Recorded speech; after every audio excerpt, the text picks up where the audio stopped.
Ava Tyson, or whatever name she goes by these days, just can't seem to catch a break.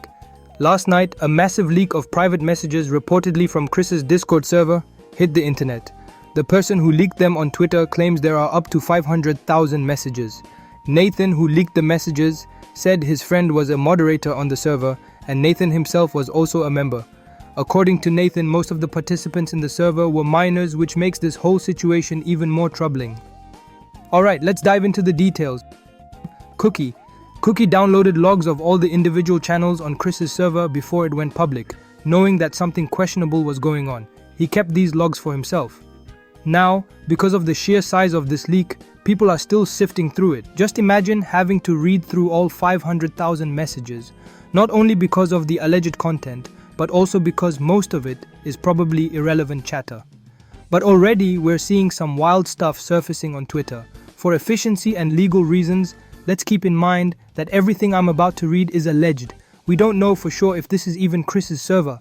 Now, let's get into it. User Discount Milk posted a picture in the chat, and Kris the meme god responded with, "She's only 14.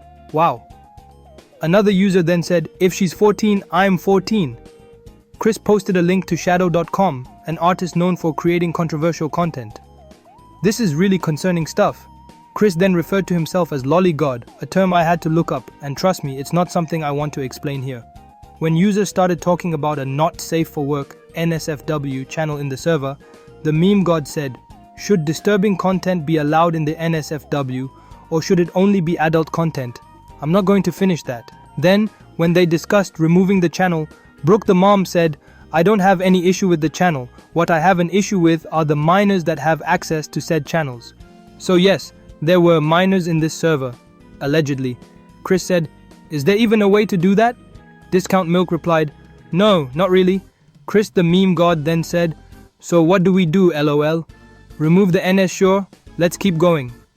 FW channel altogether?" Another user chimed in, saying, "I think that's the best option," to which Kris replied, "Alright, let's do that then." The conversation continued with various users discussing the implications of having such a channel and the best way to moderate it. One user mentioned, "We need to be more careful about who we let into the server," and another added, "Yeah, we should have stricter age verification." Then there's another concerning message where Kris says, "I don't want to get in trouble, so let's make sure we clean this up." This implies that he was aware of the potential legal issues and wanted to avoid them, but it also shows a lack of proactive measures to ensure the safety and well-being of the server's members, especially the minors. As more messages get analyzed, people are finding even more disturbing content. For example, there are messages where users share explicit content, and Kris doesn't do much to stop it. Instead, he often makes jokes or downplays the seriousness of the situation.